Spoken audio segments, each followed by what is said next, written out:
Bismillahirrahmanirrahim. Assalamualaikum warahmatullahi wabarakatuh. Satya Dharma Abdi Islami, salam pramuka. Perkenalkan, nama saya Miftahuddin. Di sini saya berasal dari peserta uji SKU Pandega Gerakan Pramuka IAIN Pekalongan tahun 2022. Di sini saya akan menjelaskan ya SKU poin ke-13, yaitu dapat menjelaskan tentang penggunaan jam kompas, tanda jejak dan tanda-tanda alam serta tata cara pengembaraan kepada regu atau sangga. Pada kesempatan kali ini saya akan menjelaskan mengenai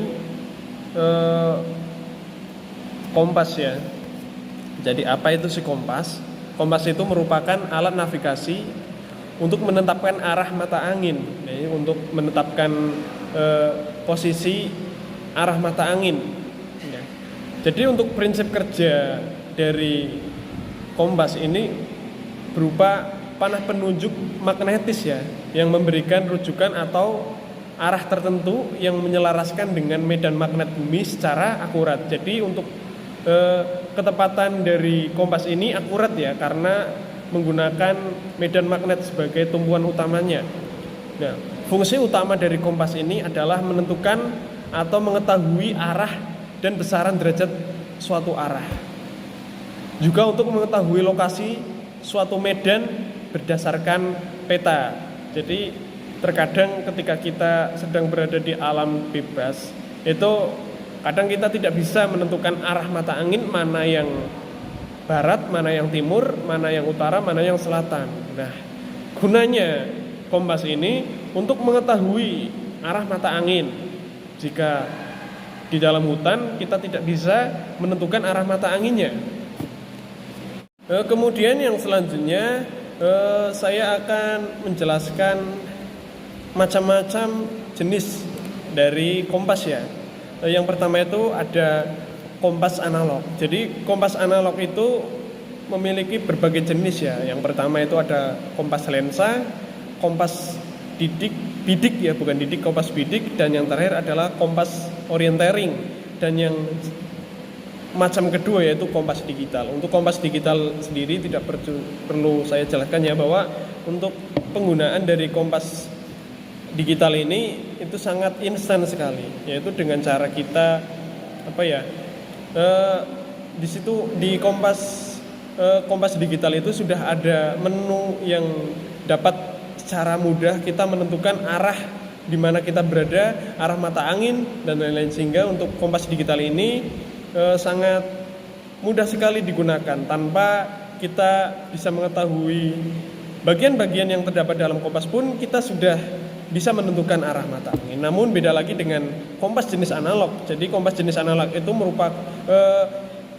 merupakan kompas yang bisa digunakan dengan cara kita memahami atau paham bagian-bagian yang ada pada kompas tersebut. Nah, maka dari itu kita perlu ketahui bagian-bagian apa saja yang terdapat pada kompas. Maka pada kali ini saya akan membahas bagian dari kompas yang sering kita gunakan, yaitu kompas bidik ya. Jadi untuk kompas bidik itu yang pertama itu ada dial. Apa itu dial? Dial itu merupakan permukaan tempat angka dan huruf. Nah, pada dial ini terdapat satuan derajat mulai dari 0 derajat sampai 360 derajat, dan hurufnya terdapat huruf N atau North, E atau S, W atau West, dan S atau South. Jadi di dalam dial ini merupakan denah penunjuk atau denah pembaca dari satuan-satuan atau angka-angka yang terdapat pada kompas. Kemudian selanjutnya ada tutup dial. Tutup dial ini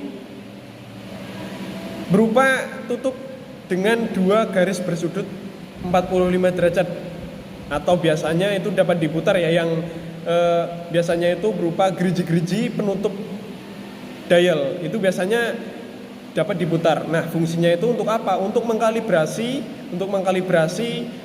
kompas yang jarum kompas yang kadang tidak sesuai dengan posisinya. Nah, maka dari itu bisa dikalibrasi menggunakan tutup dial tersebut.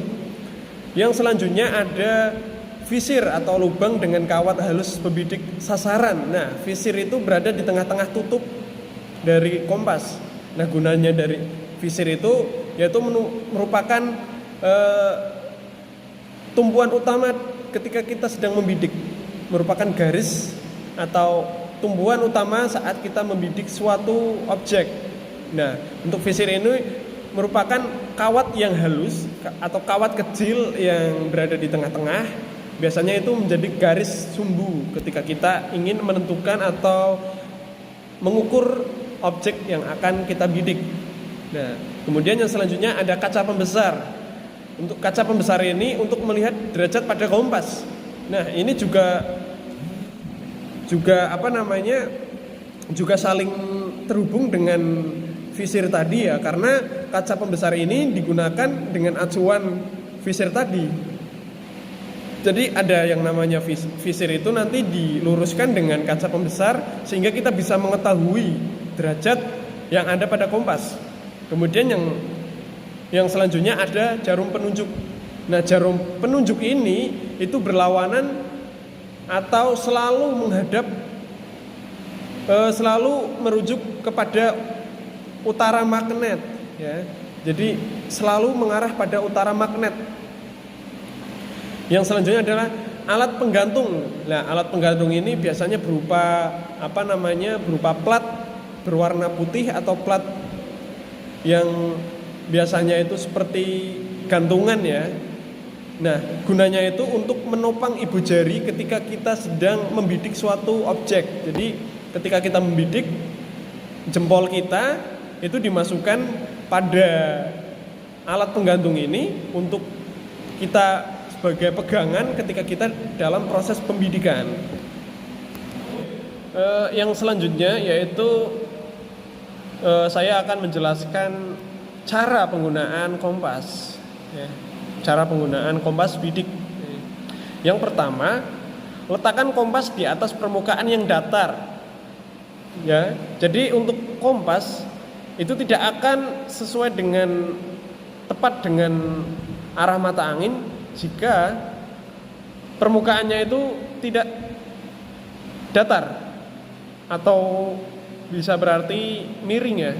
Jadi ketika kompas miring, maka ketelitiannya itu tidak tepat. Karena untuk medan magnet itu benar-benar harus seimbang. Antara sumbu negatif dan positif itu harus seimbang. Nah, maka dari itu harus letakkan kompas pada permukaan yang datar. Kemudian yang kedua, bidik sasaran dengan menggunakan visir melalui celah pada kaca pembesar. Setelah itu, miringkan kaca pembesar kira-kira bersudut 50 derajat dengan kaca dial. Ketiga, apabila visir diragukan karena kurang jelas terlihat dari kaca pembesar, maka harus luruskan garis yang terdapat pada tutup dial ke arah visir searah dengan sasaran bidik agar mudah terlihat melalui kaca pembesar. Kemudian apabila sasaran bidik 30 derajat, maka bidiklah ke arah 30 derajat. Sebelum menuju sasaran, tetapkan terlebih dahulu titik sasaran sepanjang jalur 30 derajat. Carilah sebuah benda yang menonjol atau tinggi. Nah, untuk benda yang menonjol atau tinggi itu biasanya kita jadikan patokan sebagai arah bidikan kita sebelum kita menghitung jarak dari kita ke objek yang akan kita bidik. Kemudian carilah sebuah benda. Kemudian sebab root ke 30 derajat tidak selalu datar atau miring, kadang-kadang bencah-bencah. Di tempat itu kita melambung ke arah rute yang barusan kita lewati dengan tidak kehilangan jalur menuju 30 derajat tadi. Jadi tujuannya kita membidik objek yang tinggi itu supaya kita tidak kehilangan jejak atau objek yang kita bidik ketika kita menuju ke objek yang akan kita bidik.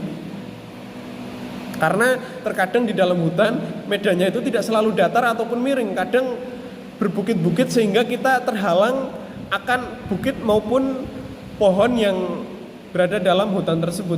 Nah, sebelum bergerak ke arah sasaran bidik, perlu ditetapkan terlebih dahulu sasaran balik atau back azimut atau back riding agar kita dapat kembali ke pangkalan atau ke lokasi awal saat kita membidik tersebut. Nah, apa itu azimut? Nah, apabila sasaran kurang dari 180 derajat, maka ditambah 180 derajat. Contoh, ya seperti misalkan 30 derajat, sasaran baliknya adalah 30 derajat ditambah 180 derajat, maka untuk azimutnya adalah 210 derajat. Nah, apabila sasaran lebih dari 1800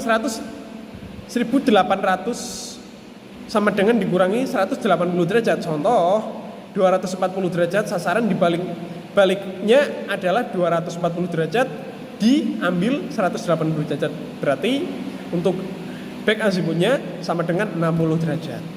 Mungkin itu saja pemaparan penjelasan dari kompas yang dapat saya sampaikan. Kurang lebihnya mohon maaf. Wassalamualaikum warahmatullahi wabarakatuh. Salam Pramuka.